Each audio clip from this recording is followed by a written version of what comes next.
শিলংয়ের বিখ্যাত elephant false, দূরবীনের নজরে শিলং শহর, মেঘময় উমিয়াম লেকের ওপর দিয়ে যাত্রা, আরও কত সাইট সিন এবং সবশেষে গুয়াহাটি শহরের এই ব্যস্ততম সন্ধ্যা, এসব নিয়েই থাকছে আমাদের মেঘালয় ভ্রমণের চতুর্থ এপিসোড। নমস্কার বন্ধুরা, আপনাদের সকলকে আমাদের মেঘালয় ভ্রমণের চতুর্থ পর্বে স্বাগত জানাচ্ছি।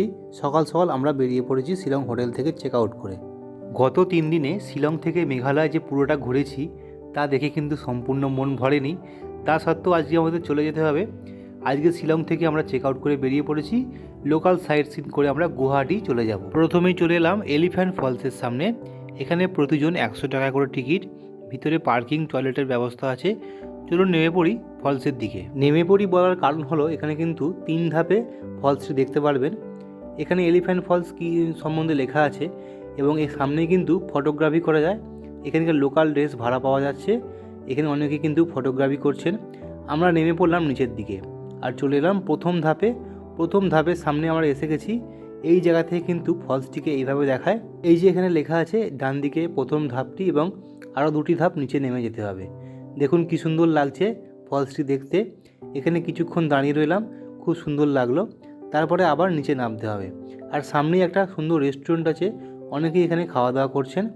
যাই হোক, আমরা নেমে চললাম আরও নিচের দিকে। সিঁড়িগুলি বেশ ভালো, নামতে সেরকম অসুবিধা হবে না। আমরা নামতে নামতে চলে এলাম সেকেন্ড ধাপে।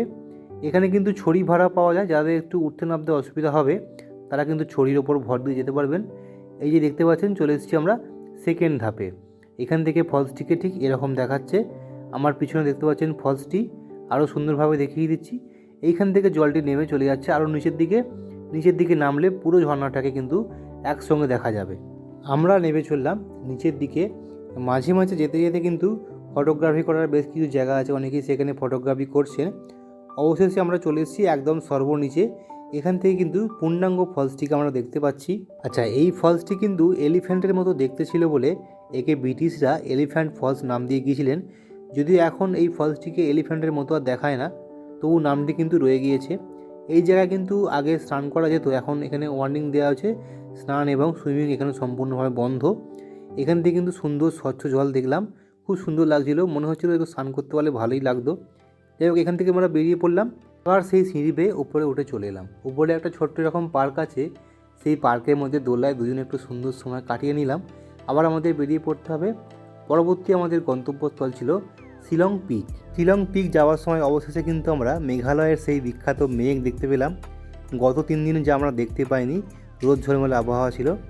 এখন দেখতে পেলাম কিন্তু আকাশটা বেশ মেঘলা করে আসছে, বেশ সুন্দর একটা ফিলিংস হচ্ছিল। অবশেষে আমরা চলে এলাম শিলং পিকের সামনে। এখানে কিন্তু এই আমাদের গাড়ি নিয়ে ওঠা যায় না, এখানে আলাদা করে গাড়ি ভাড়া করতে হয়। এখানে প্রতিজন 50 টাকা করে টিকিট এবং আপনাকে ছোট গাড়িতে যেতে হবে। সেখানেও কিন্তু একটা গাড়িতে 200 টাকা করে নেয়, অর্থাৎ সেটাতে আপনি 2 জন গেলেও 200 টাকা, 4 জন গেলেও 200 টাকা, 4 জনের বেশি যায় না। এখান থেকে টিকিট কেটে এই গাড়িগুলো বেরিয়ে যাচ্ছে। এরকমই একটা গাড়িতে আমরা চেপে পড়লাম। অবশেষে আমরা উঠে পড়ছি এরকম একটা গাড়িতে। এই গাড়িটা কিন্তু আমাদেরকে একদম শিলং পিকের সামনে নিয়ে যাবে।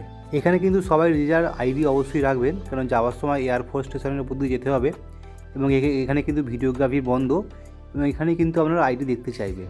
যাই হোক, আমরা অবশেষে চলে এসেছি শিলং পিকে। এখানে গাড়ি আমাদেরকে ড্রপ করে দিল। এবার এখানে আমরা কিছুক্ষণ টাইম কাটিয়ে আবারও ওই গাড়িতে ব্যাক করব। এখানে অনেক দোকান ইত্যাদি আছে আর এই জায়গা থেকে কিন্তু পুরো শিলং শহরটাকে আপনি দেখতে পারবেন নিজের চোখে। দেখতে পাচ্ছেন কি সুন্দর লাগছে। এটা কিন্তু পুরো শিলং শহর যা আমরা উপর থেকে দেখছি।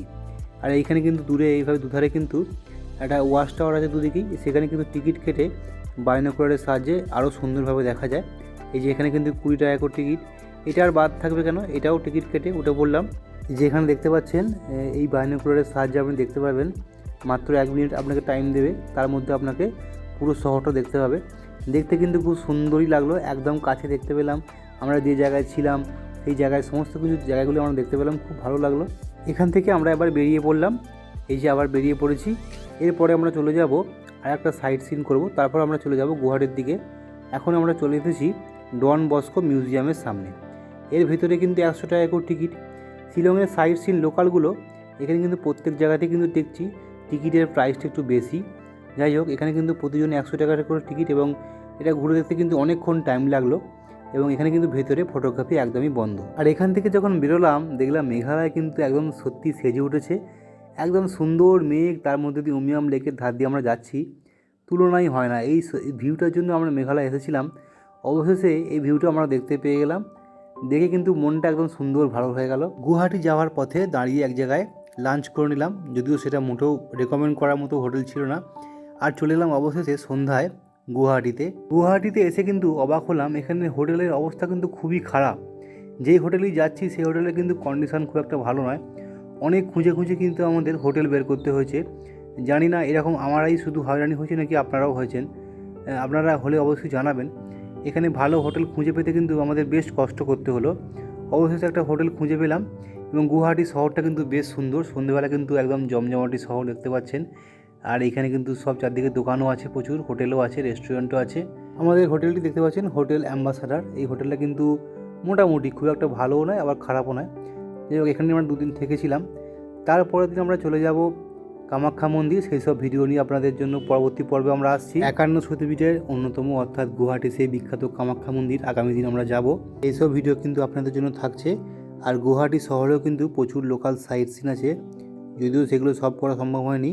তার মধ্যে কিছু আমরা ঘুরে দেখেছি, যেমন এখানকার বিখ্যাত উমানাথ টেম্পল এবং ব্রহ্মপুত্র নদীর উপর দিয়ে এভাবে সুন্দর ফেরি করে পার হয়ে যাওয়া। এইসব নিয়ে পরবর্তী পর্বে আসছি। আমার এই ভিডিওটি আপনাদের কেমন লাগলো তা অবশ্যই জানাবেন। আর যদি ভালো লেগে থাকে আমার এই চ্যানেলটাকে সাবস্ক্রাইব করে দেবেন। আর দেখতে থাকুন আমাদের মেঘালয় ভ্রমণ। আগামী পর্বে কিন্তু আরও চমক নিয়ে আপনাদের জন্য আসছি।